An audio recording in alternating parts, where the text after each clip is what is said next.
Good evening. You're listening to Myth and Mist, your one-stop podcast for killers, thrillers, and chillers of the Pacific Northwest. I'm Genevieve. And I'm Haley. Thank you for tuning in tonight. That was our very first introduction. We just did it. It's so good. I'm Good job. proud of us. I'm very proficient at reading off of my phone. So we are settling in for our very first episode. Hey. Genevieve and I have been friends for how many years? How old are we? I think like We're 30. We're like 35-ish. Yeah. We met when we were 20? Yeah. So Yeah. like 15 years? 15 years. Nice. That's a long time. Mm-hmm. Well, we met in Bloomington, Indiana. Mm-hmm. Mm-hmm. And coincidentally, we moved out here, both of us. Portland, Oregon. Not together, but Around the same time. around the same time. Yeah. Mhm. I think you moved here 2015. Yeah, that seems right. I think this is our 10th year. Yeah. And I think we moved out here like 8 months later. Nice. So Yeah. 2015, 2016, I turned 25 out here. Nice. So about a decade for both of us. Yep. This is our very first episode, but I guess the potential format is paranormal, disappearances, killers. crime. Yeah, all of that stuff that we know and love, because there's a lot of it in the Pacific Northwest, and arguably more so than anywhere else in America. And so we are just hoping to spotlight some of those creepy and crazy things, talk about them through a lens of objectivity. We're not trying to make light of anything, but we're also not trying to be a huge downer. Yeah. Sometimes it will be a huge downer, though. Sometimes Trigger warning. Content warning. Exactly. And sometimes hopefully you'll be really scared. Haley is more paranormal leaning, and I'm more crime spotlight leaning. Yeah. But we may mix it up sometimes. I don't know. And we're also hoping to do, I don't know, some random little wacky fun things. Maybe some B-movie reviews, because that's kind of my jam. I love schlocky movies and any horror movie or any erotic thriller, really. I've seen a lot of them, so trying to throw some of those in there. We're also trying to do some field work, Some ghost hunts. some location scouting, Some listener calls. yes, absolutely. Some interviews potentially with people who have seen and lived through some things, some wacky, scary things in the Pacific Northwest. So if any of the two of you that are listening to our first episode want to share a story, hit us up. If both of you would like to call in.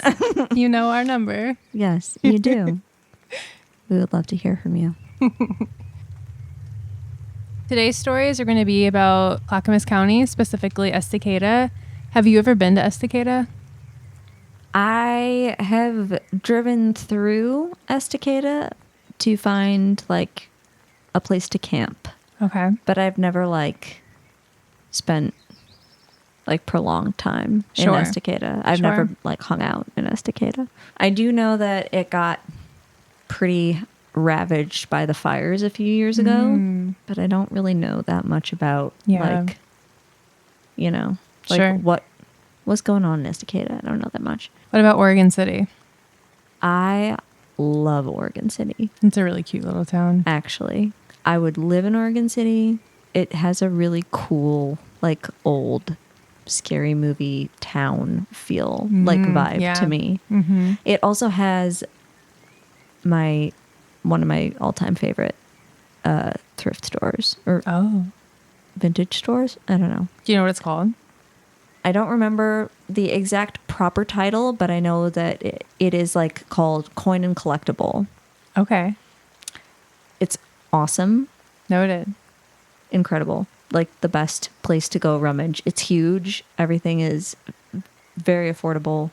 The people that work there are awesome. And yeah, it's sick. We found insane cool Very shit cool. there. Yeah. Hell yeah, that's awesome. Yeah. I would, honestly, if someone was like, where would you move to in Oregon? I would say Oregon City. I love Oregon City. That's awesome. Fell in love with it. I don't think I've spent too much time in Oregon City. I've been to Estacada a few times. I've been to a couple animal sanctuaries in Estacada. I think they're in Estacada. Out to Pasture and a couple of others. Cool. Yeah. I think it's safe to say that neither of us has spent like, neither one of us has like posted up in Estacada. Yeah. Like, I don't know shit about Estacada. Yeah. Geographically. Same. Yeah. Same. So you want me to come in with the day ruiner? Yeah. And then you'll end Like, on a lighter note? Yeah, like here's some dumb ghost shit at the end. Listener warning, this story does include fairly gratuitous violence descriptions of human and also animal death. The case that I have chosen to talk about today is one that has haunted me for many years, ever since I first heard about it back in 2017. I was still fairly fresh to Portland when this happened, and I think it's one of the weirder murders that I've heard of. Period. Maybe. So hopefully you're just as riveted as I am. But for now, I would like to tell you about Joshua Webb. On Sunday, May 14th, 2017, Sarah Morris White of Colton, Oregon, pulled into the driveway of her parents' home, a tan ranch-style house with white shutters. Spruce and fir trees surrounded the property, and the garden was lush with early spring growth. Sarah parked her car, ushering her 2 young children up the driveway to the front door. Her father, David Webb, was out of town, but it was her mother, Tina, that the trio was there to visit. After all, it was Mother's Day. It's unclear exactly how long it took Sarah to realize something was wrong inside her parents' home. Very, very wrong.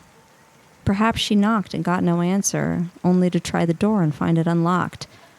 Or worse still, maybe she had no warning at all, letting herself in with the casual familiarity of a daughter who'd done so 100 times before. Only this time would be unlike the others. And within seconds of entering, Sarah would run screaming from her parents' home, trying in vain to shield her children from the horrific and brutal scene within. The police arrived quickly at 25900 South Elwood Road. They knew they were there to process an active murder scene. However, nothing could have prepared them for what they walked into that Mother's Day. One sergeant described the scene as, quote, something out of a horror movie. There was blood everywhere, he said. In the kitchen, the police discovered the family dog, a dachshund named Cooper.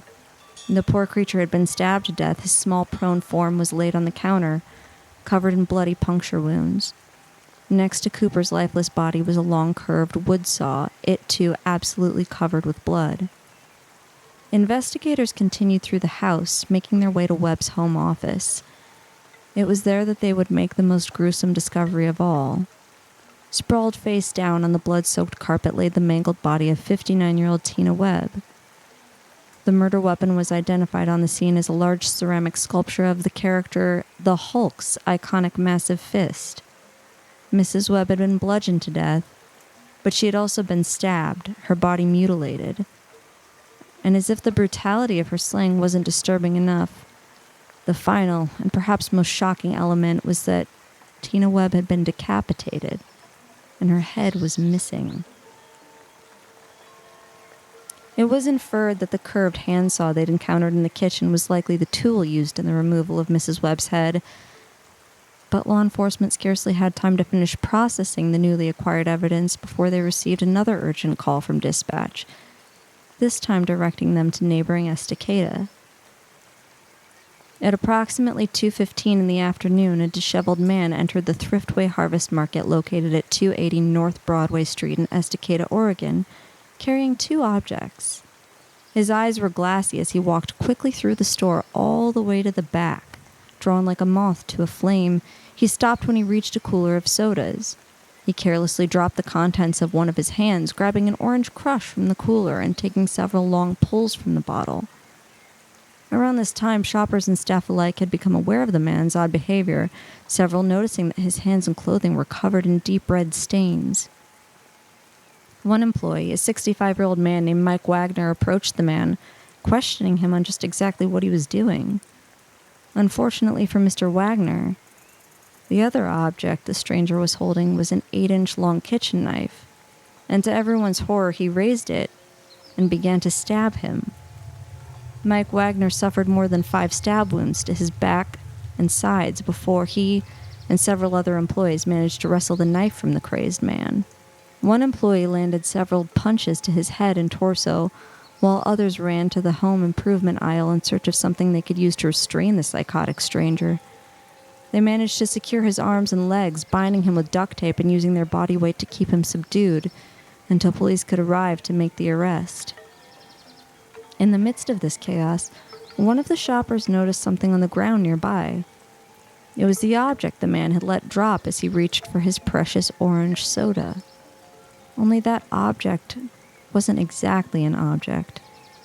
It was, in fact, a freshly severed human head. Upon his arrest, the man's identity was revealed to be none other than Joshua Webb. And just a few short hours prior to his attack on Mr. Wagner, Joshua Webb had killed and decapitated his mother. After falling on hard times, 36-year-old Joshua Webb had moved back in with his parents, living in a small guest house on their property. He had difficulties with his vision, which resulted in a hard time maintaining a steady job. Things were fairly quiet at first.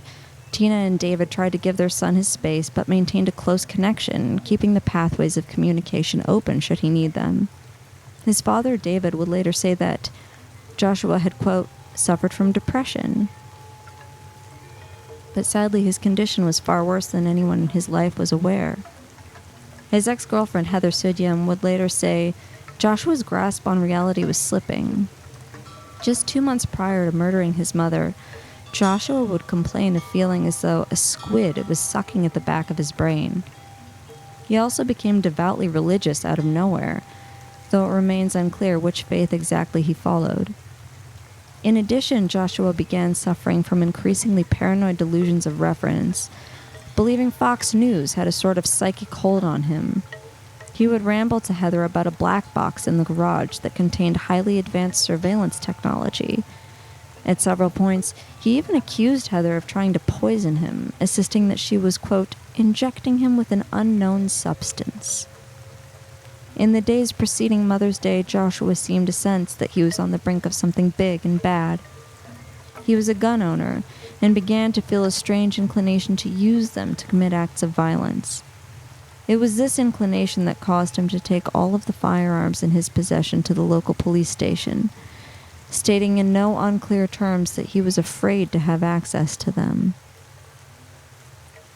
As his grasp on reality loosened, his mother Tina confided in her daughter that Joshua had been, quote, doing weird things in the weeks leading up to Mother's Day. She said he was losing his mind, Sarah would later say. Though we can only speculate as to the seriousness of these statements, it seems far more likely that the people in Joshua's life merely thought of his behavior as strange or quirky. It's highly unlikely that if anyone in his orbit had any idea as to the severity of his mental illness, that they would have neglected to seek help on his behalf. Then, on the morning of Sunday, March 14th, Joshua entered his parents' home. His father was out of town, leaving his wife Tina to bear the full brunt of Joshua's psychosis. Tina was sat in her study at the computer when the attack began, and while it's unclear whether any words were exchanged prior, the end result was the same. Joshua beat his mother to death with merciless savagery. Then he desecrated her body, pausing only to murder the family dog before sawing off Tina's head. When the deed was done, Joshua picked up his prize and walked to the car. He placed his mother's head in the passenger seat and drove with it to the market. It was there that he attacked Mike Wagner and was subsequently arrested. By the time of his arrival at the local hospital, Joshua had fallen into a state of near catatonia. He slept for hours, handcuffed to his hospital bed. Then, approximately some 24 hours later, he woke up and stretched and told his attending nurse, quote, "I had a nice nap." Unsurprisingly, Joshua was diagnosed as paranoid schizophrenic and suffering from severe psychosis by the 2 psychiatrists who evaluated him following his arrest. He was charged with murder, abuse of a corpse, attempted murder, animal cruelty, and assault with a deadly weapon. He pled guilty on all charges and was found to be guilty by reason of insanity. Clackamas County Judge Robert Herndon said, quote, "He lacked the substantial mental capacity either to appreciate the criminality of his conduct or to conform his conduct to the requirements of the law." Joshua was remanded indefinitely to the Oregon State Psychiatric Hospital, where his condition would be reevaluated on a bi-yearly basis by the State Psychiatry Review Board in order to ascertain whether or not he posed a continued threat to society. It took several surgeries and months in the hospital, but Mike Wagner miraculously made a full recovery. He and his family were in attendance at Joshua's sentencing, and he was quoted saying, "I'm in a good place. I just want everybody to keep healing, and I wish the best for Mr. Webb. I hope he gets taken care of." Joshua's sister, Sarah Morris White, was less forgiving in her statement, saying, quote, "Joshua is my brother, and I believe this sentence must have prison time behind it, or my mother's death will forever be without true justice. He must pay for his sin." 2 years into his sentence, it was reported that Joshua was receiving therapy daily and had been taking his prescribed antipsychotic medication, though he still claimed to experience auditory hallucinations on an almost daily basis. As of July 12, 2024, Joshua Webb was still living at the Oregon State Psychiatric Hospital located in Salem, Oregon. However, initial arrangements were being made to relocate him. Joshua's doctors at the hospital had submitted a request to the Oregon Psychiatric Security Review Board that he be transferred to a residential treatment facility called Lifeways McNary Place, located in the small town of Umatilla, Oregon. The board is comprised of a psychiatrist, a clinical psychologist, an attorney, and 2 probation officers.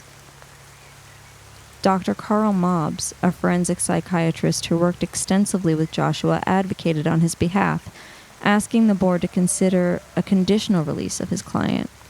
He insisted that Joshua avoids confrontation and doesn't create conflict with other hospital residents, that he lives in the lowest security level of hospital grounds, and that he takes full advantage of the, quote, therapeutic opportunities with which he is presented. He also stated that Webb understands the nature of his illness and thus the necessity of continuing to take his antipsychotic drugs.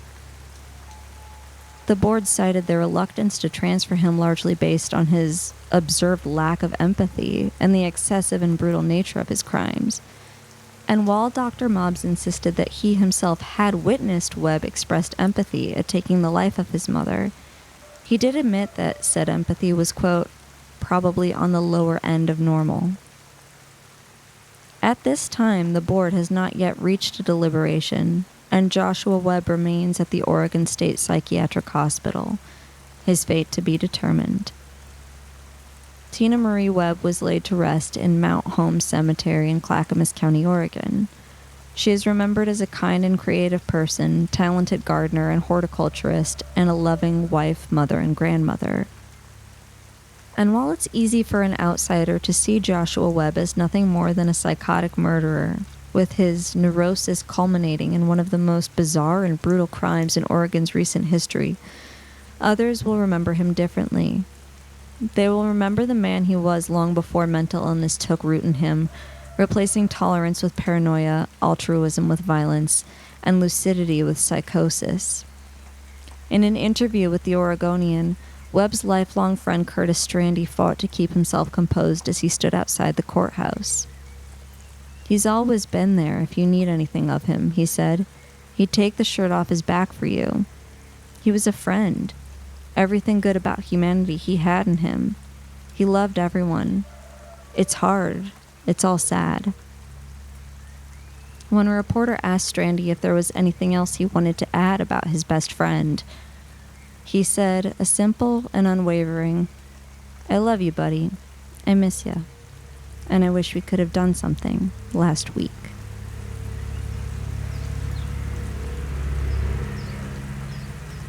Oh my God, that ending.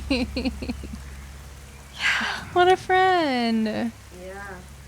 Well, so much respect to that friend.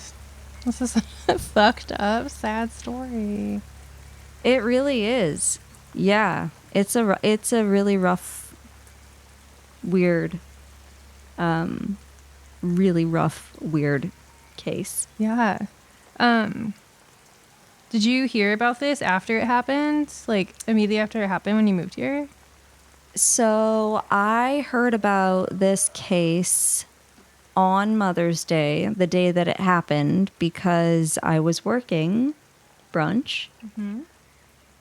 And one of my tables, I think I was working a double. I think I was working a Mother's Day double on brunch. And I was like really out of it and tired. And it was like dinner time and we were so busy. One of my tables casually was like, "Did you hear about the guy that cut off his mom's head or whatever?" And I was like, "What are you talking about?" That's not funny. I don't know why I'm laughing. But Because like, how the hell are you supposed to respond to that? The casual way that they just kind of like threw it out there.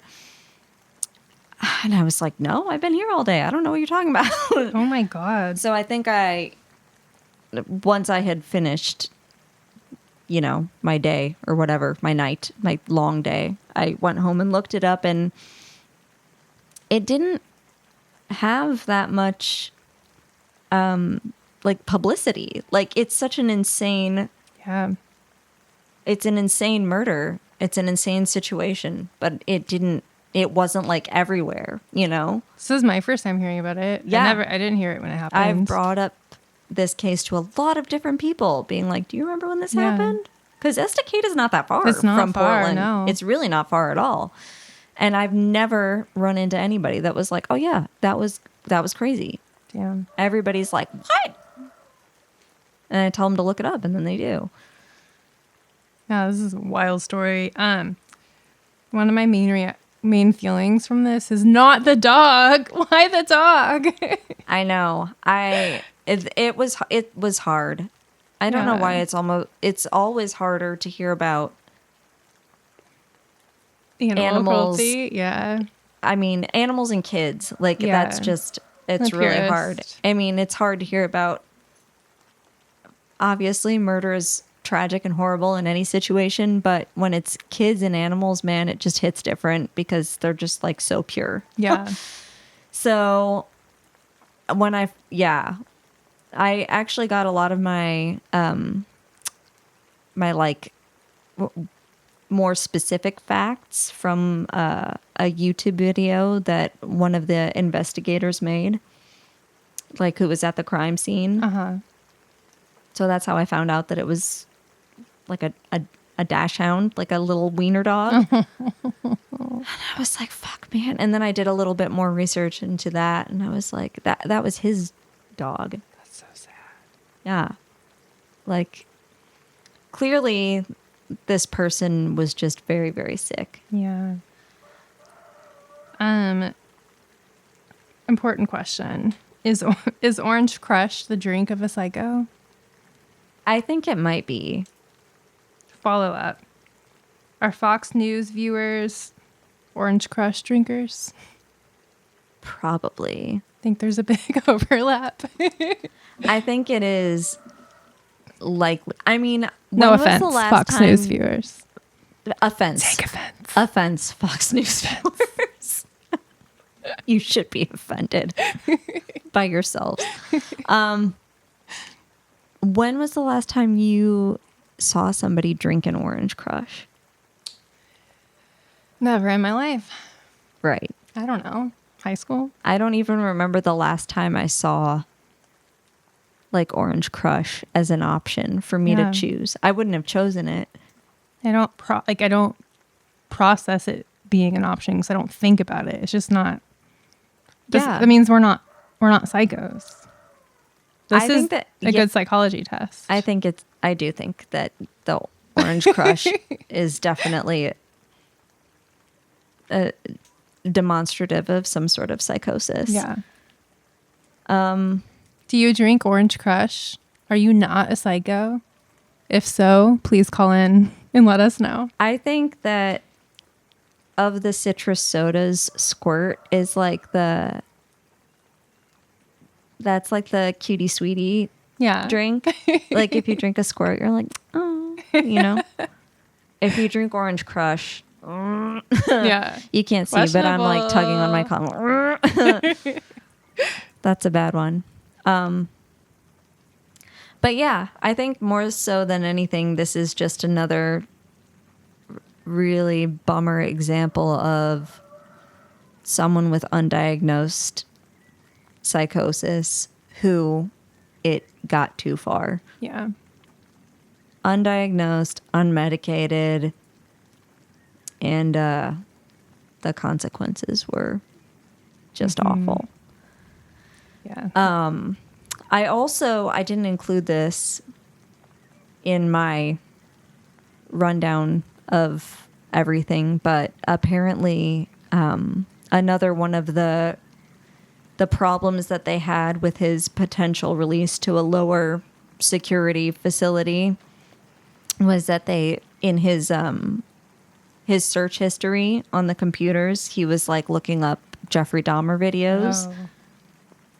And they were like, his therapist was like, why are you doing that? And he kind of was like, oh, I don't know. I just thought it was interesting. And they were like, yeah, maybe don't do that. And he was like, well, okay. Who hasn't looked up a Jeffrey Dahmer video, though, I've looked to be up, fair. if someone was to look at my search history, it would be extremely alarming. Yeah. For a number of reasons. But like, context, like... It would be like, can my dog have cantaloupe? How long does it take for a body? You know, like it would be like really fucked up. Like it would be all over the place. But again, I haven't decapitated anyone. So this is true. Context is important. I'm curious as to how you feel about this person potentially, you know, having more freedom, getting out of a maximum security type facility and having a little bit more autonomy. I don't know. Mental illness is mental illness is just really complicated. I think that he sounds like a monster. Actually, you know what? I don't think that he deserves any leniency. It sounds like this person was just schizophrenic and it took a while for it to set in, which isn't unheard of with schizophrenia. And he just straight up had a psychotic episode, and that happens, and it's horrible when that happens. It's absolutely horrible. I don't think that he should be put in the same category as like Richard Ramirez or That's fair. Ted Bundy, or I don't think that it sounds like all of his violence was a result of his psychosis, and we can't know what his psychosis was because we're not in his brain, and his brain was not working as a normal brain should. He's medicated now and he is on a medicated. treatment plan. So I don't think that he should be kept in a high security facility as a means of like as like a punitive measure. You know what I mean? Yeah. Like I'm not like, let's punish him for being crazy, because that's fucked up. That's not absolutely. That's not an appropriate outlook, I don't think. But my concern would be that he was medicated for 2 years and he continued to have auditory hallucinations. So my concern would be like, let's make sure that his medication is the correct dosage, the correct prescription, you know, like the correct cocktail, I suppose, of whatever, antidepressants, antipsychotics, whatever he's on. I don't know. I'm not a psychiatrist. But I would just be concerned about the precariousness, I guess, of his brain chemistry. Yeah. Another thing that I also didn't include in that was that his father, he and his father are still not on good terms, because you've heard about other cases where there's matricide or patricide or, family annihilator or whatever. And they are able to like maintain a relationship with the surviving member of their family. But I guess in this situation, that's not the case because his father specifically wanted to know what his wife's last words were and he wouldn't tell him. Oh. So I guess I would just be concerned about, it kind of seems like he's not fully grasping. Yeah. Not because he's evil, but because, again, he's sick. Yeah. Yeah. So that, I don't know. I guess that would just be my concern. I do think that it does say something that he's never had any kind of violent history after he was detained. Does he have a life sentence in the psych ward? Indefinite. Indefinite? Yeah. Okay. And the facility where he's currently being held is also where One Flew Over the Cuckoo's Nest was filmed. Oh, wow. Yeah. So it's like a very famous psychiatric facility. Fascinating. But yeah, it sounds like he has some like character witnesses that can attest to the fact that he was like a really kind, sweet, gentle person outside of everything that he went through. It also sounds like he tried really hard to get help for himself by being like, hey, yo, I'm feeling violent. I'm feeling unpredictable. I'm feeling volatile. Take my guns. Like, I'm not doing good. To me, he was kind of let down in a way. Yeah, that is a good point. If I had someone come to me and be like, I need you to take all the knives that I have because I want to hurt people, I would be like, believe okay, them. buddy, Yeah. let's go. Yeah. We're gonna take a ride. We're gonna go somewhere. Yeah, he was failed in that sense. Yeah, absolutely. I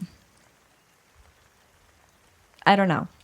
It's really sad. It's a really sad, really strange, really fucked up, complicated thing. And like I said, I've never talked to anybody that knew about. Yeah, it's so that weird remembers that happening.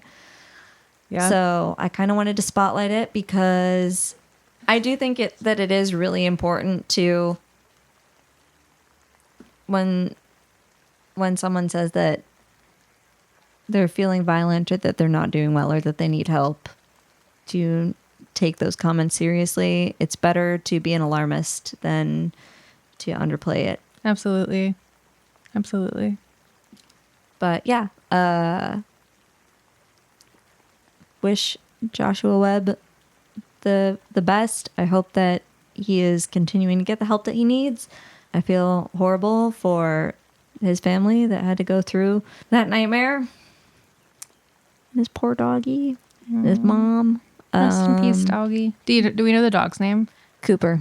Rest in peace, Cooper. Rest in peace, Cooper. Rest in peace, Tina Webb. Yes. And yeah, I hope Joshua continues to make progress, take his medication, go to talk therapy, use all those resources, and hopefully, at some point he and the staff of doctors treating him feel confident that they can make a case for him to go someplace a little bit more relaxed without it being a threat to the public. I, for one, do believe in rehabilitation, and I believe in the healing power of antipsychotic drugs. I personally have known many paranoid schizophrenic people in my life that have been wonderful, sweet, kind, lovely souls. They just needed medication to get back to themselves.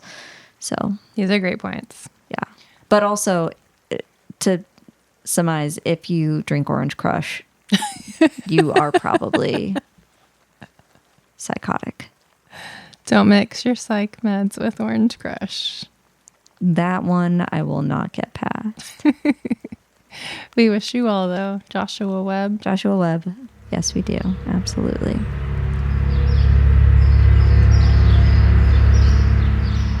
Do you want to hear about some Clackamas County ghosts? I would love to hear about some Clackamas County ghosts. Okay. I would love to feel haunted. This is a story from Estacada News, published October 27th, 2016. The Springwater House is a 13-room house just 4 miles from Estacada near the Springwater Cemetery. The house was built in the fall of 1904.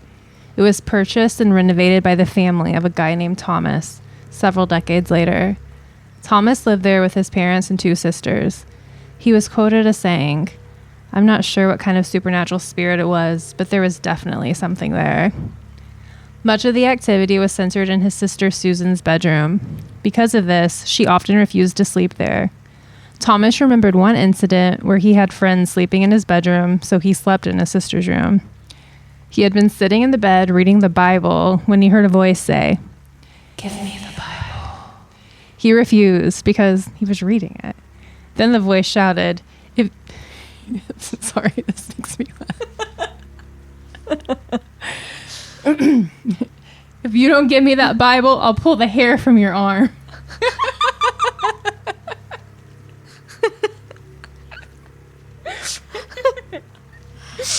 Can I just say, it's a very serious threat. Nobody likes that. That's annoying when that happens.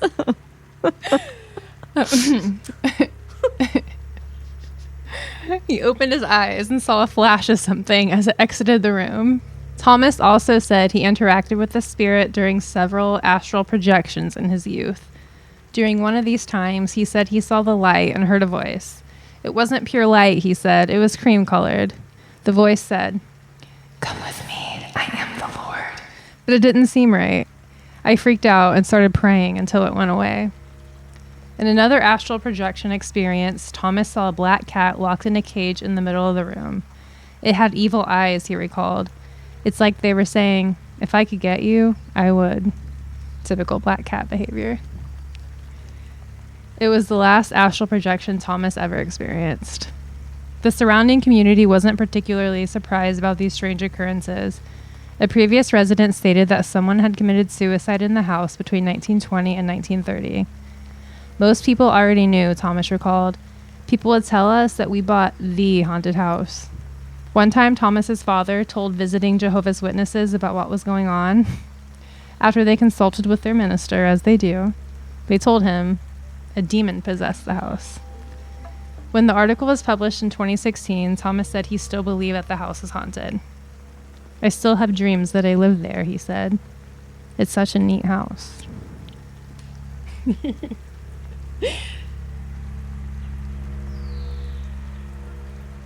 The next story is about an elevator.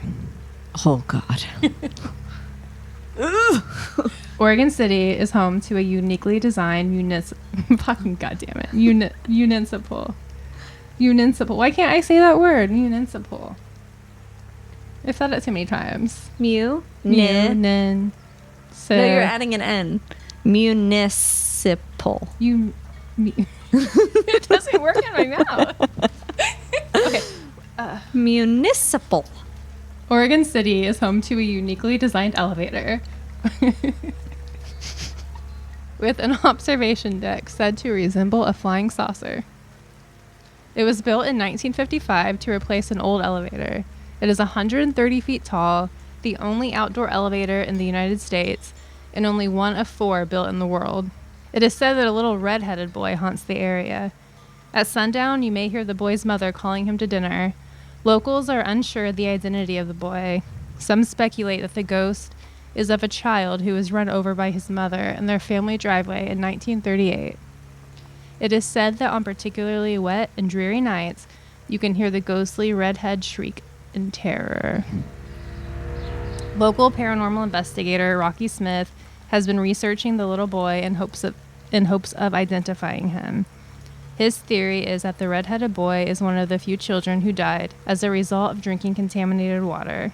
Some locals refer to this child as Carl Green. Another ghost that haunts the same area is resident Sarah Augusta Stevenson. Legend says that she was angry with Oregon City for building the elevator in her yard, so she took the city to court, and she lost. She died in 1926, but can still sometimes be heard standing in the observation tower yelling at those who choose to ride. Another haunted house in Clackamas County is the Barclay house in Oregon City. The Barclay house was built in 1849 and was the home of Dr. Forbes and Mrs. Maria Barclay. Neither Mr. or Mrs. Forbes are said to haunt their former home, but according to legend, there are several other ghosts that live there. Similar to the elevator ghost, it is said that a little red-haired boy haunts the home. There is also a ghost baby that is never seen, but can often be heard crying at different times of day and night. There is also a black and white dog that can be seen and heard scampering throughout the house. But if you try to pet him, you might find that your hand touches nothing but the air. Guests say they can hear him barking as he accompanies a red-headed boy while he plays pranks on unexpected guests. Located next door to the Barclay house, and perhaps one of the most well-known haunted houses in Clackamas County, is the McLaughlin house. Built in 1846, this home is rumored to be haunted by city founder and former owner Dr. John McLaughlin. People have reported being touched on the shoulder late at night or seeing a shadowy figure walking down the hall. Footsteps have also been heard, along with the smell of tobacco, and beds that are found to look like someone had been sleeping on them. A woman believed to be Marguerite, John's wife, has also been seen at the bottom of the staircase wearing an old-fashioned dress. Some other reports include empty rocking chairs rocking with nobody else around, slamming doors, footsteps, things falling, and a woman standing in the upstairs window. A guest once reported that they felt like they were being pushed. Curator Nancy Williams believes she encountered the ghost multiple times. A young boy on a tour once told her, "I know there are ghosts here." She has heard I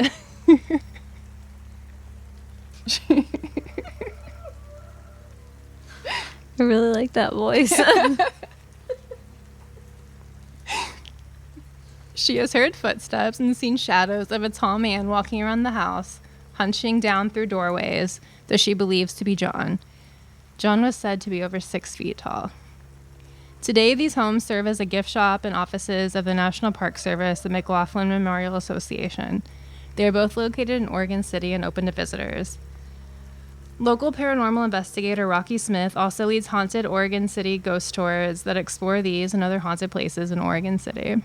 Do you want to see a photo of Dr. John McLaughlin? Absolutely. You ready? Yes. Oh, Lord. Oh, no. My goodness. I know. In my brief research about him, he seemed to be a pretty good guy. He looks. If I'm wrong, don't cancel me. He looks absolutely menacing in this picture. Was he blind? Or did he just have really cool eyes? Because his eyes are like white. Just a cool dude. We have to post that on the Instagram. Yeah, we do. That is I'm sorry to say that is a strikingly terrifying looking person. Very interesting looking person. You know what is actually super interesting? I've been in that elevator. Have you? Yeah. It's right by the store that I was telling you about, which I found out is called Coin Corner and Hobbies. Oh, okay. So it's like this little main stretch. The elevator is really weird because it's like literally built into a hill. Okay. It goes up. We actually had we like went in and it went up, but then it like didn't open for like 3 minutes. And I was like, are we stuck in here? Sarah. But then we pressed the door open button we went out. Okay. And it's kind of cool because you can look over Oregon City and it's like all windows. It's really nice. And there's like a little informational area where they give you brochures and stuff and you can walk around and get a nice view. And it's cute. I didn't feel anything ghostly, but I never do. Okay. So, whatever. It's really cute. Like it's very old timey. There's a lot of cute historical pictures and stuff. It's kind of Art Deco-y. Very cool. It's fun. Yeah. It's free. It's a fun free thing you can do. You can go to why can't I remember the name of the store?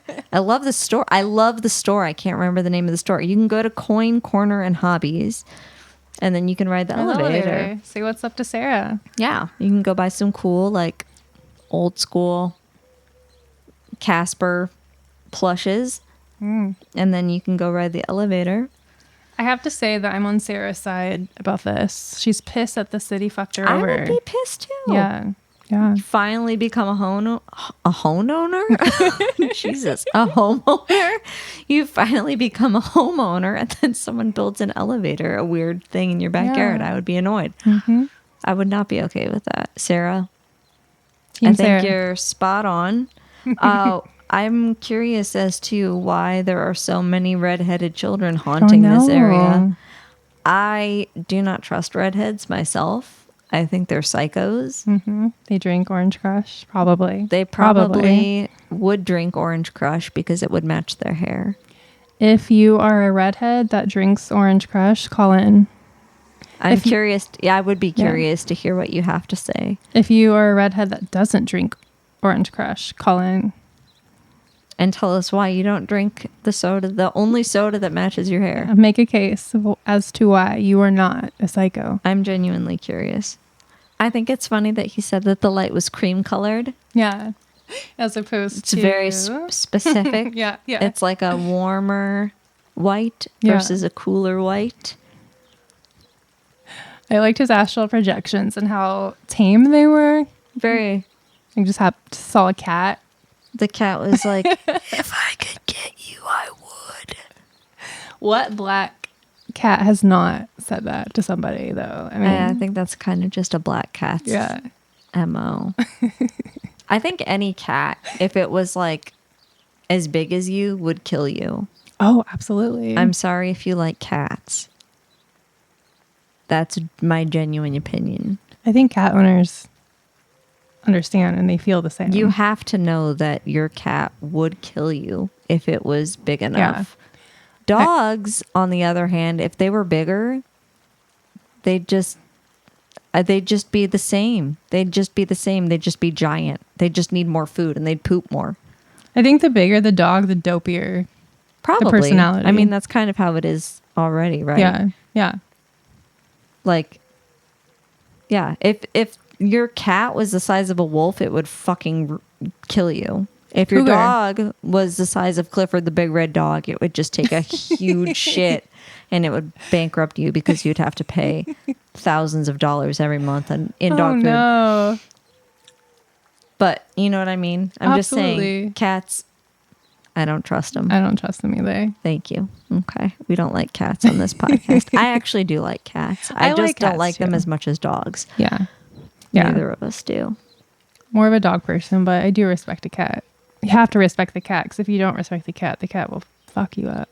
Unless they suck. If the cat sucks, I don't really like it. If the cat sucks, just don't look it in the eye and especially away. if it's a black cat that says, if I could, what did it say? It said, if I could get you, I would.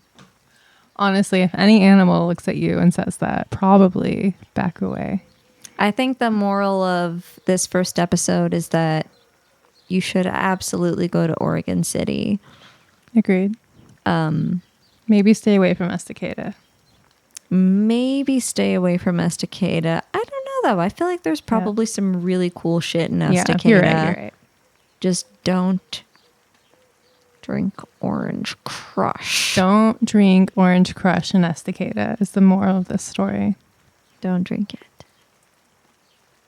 And if you're going to, don't watch Fox News. Don't watch Fox News anyway. I think just don't watch Fox News. Don't drink too much soda of any kind because it's bad for you.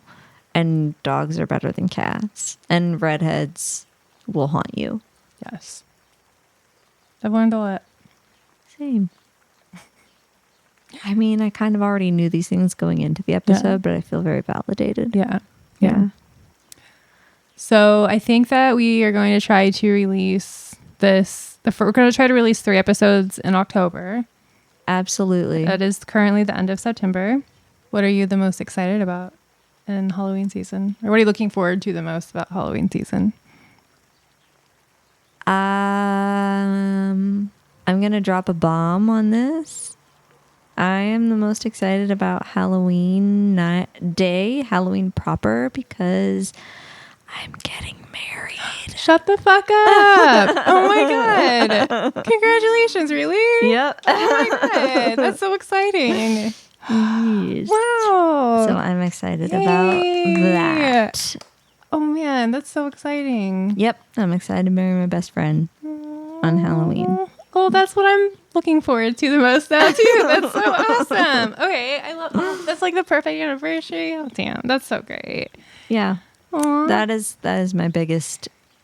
That's what I'm most excited for in October this year. Aww. I don't want to like go into it. I don't know what you want to like share here, but like, how long have you guys been planning this? It's like less than a month. Less than a month. Yeah. Okay. I mean, we've been talking about it for a while, but we just were like, let's just do it. That's so Do great. it on Halloween because it'd be fun. Are you gonna do like courthouse? Yep. Sweet. Oh, I love it so much. That's what we kind of did. That we had the what are they called? The officiator. Yeah. We had the officiator come to our house. There you go. Yeah, Nice. just like really simple. Love it. Just yeah. Oh, Yeah. that's so amazing. You don't need to do a whole thing with the wedding and the people. I don't know. I don't like all that. Yeah. Don't want it. Don't like it. Don't need it. Congratulations. That's really exciting. Have you Thank told you. like parents and stuff? I have told my parents because they're in another country, Yeah. Okay.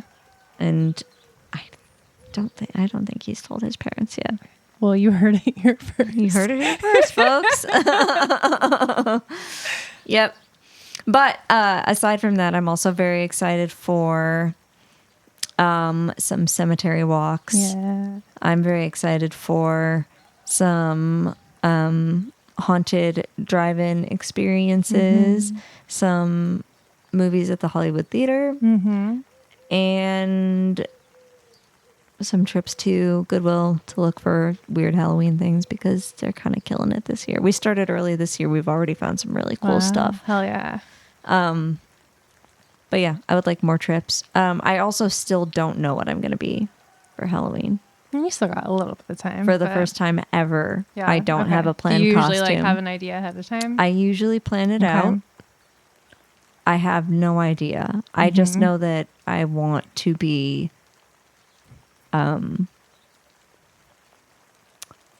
off the grid, off the radar. So Yeah. I'm thinking like a big something. Like I want to be like a hot dog. Or just I don't know. I just want to wear like a big thing where just my little face can pop through. Yeah. I love that. You know, I don't want to do anything sexy. I don't want Yeah. to do anything that takes too much creative energy this year. Simple and big. Yeah. I just want to be like a little face in a big thing. Do you think you'll get married in your hot dog costume? I don't think we're going to do I don't think we're going to do costume. No, I don't think we're going to. I don't think I'm going to wear a costume. He can wear whatever he wants. I really don't give a shit what we wear. Honestly. I love that. I'm just trying to lock it down. Oh, that's so awesome. Congrats again. Thank you. I'm curious what you're the most excited for this scary season. I'm excited for all of it. I'm excited for the weather to be changing. I am a sun hater. I love the clouds. I love the rain. I am excited. Oh, I'm taking a 2-week staycation. I've never done that before. And I have a pretty action-packed plan, I guess. I have just a lot of things that I would like to do. Like, I want to go to the coast one day. I want to go to like a pumpkin patch. I don't remember what all. Have a long list. You know what's really cool? My one of my friends recently just went to this pumpkin patch. I need to look up the name. This is not going to be helpful at all. It's a pumpkin patch where there's just llamas running around. Frog pond or something like that. Is it that? Pond frog or frog pond or something. Pond frog. Frog pond. I don't know. But I mean, maybe that's it. They're everywhere. I just came across this on Instagram the other day. It is on my list. It sounds really cool. It looks cute. And I'm actually a little bit scared of llamas. But these ones look very cute. It's best time of and year friendly to be scared. and nice. Yeah. I think we're both big fans. Big fans of this time of year. Mm-hmm. I'm also looking forward to doing some field work with you. Absolutely. And trying to catch a ghost. Yeah. I feel like I'm like the anti-ghost. You know what? I love ghosts. I don't really believe in them either. You don't believe in them, really? Not really, no. I don't either, really. So maybe it's like the kind of thing where it's like a double negative makes a positive kind of situation. Yeah. Maybe if we both go into it like, it's whatever, it's probably not a thing. Yeah. Then it'll manifest. We can only hope. I love a ghost story though, so I do too. Yeah. I think it's super fun. It's super interesting. And I'm never going to tell somebody that they didn't have an experience if they say that they did. But at the same time, I have also never experienced anything paranormal. You know what? I'm going to say I don't not believe. I live on the skeptic side, but I think it's really boring to not believe in anything, right? I don't believe in God. So neither of us do. I guess I want to believe in ghosts. If I have to believe in something. It's way more fun. I don't know what I believe in. But I'm open. If a ghost wants to prove its existence to me, I'm open. You hear that, ghosts? So if you're a ghost, call in. If you're a ghost, call her. Call her. 1-800-GOT-GHOSTS. I don't know. Okay. We're wrapping this up, but we will be back next week with your another week. Next week, your week. Next your week. Yeah. With another episode. Thank you for listening. Thank you for tuning in with us and bearing with us for our first awkward teenaged episode. But it was fun. Good night. Sleep tight.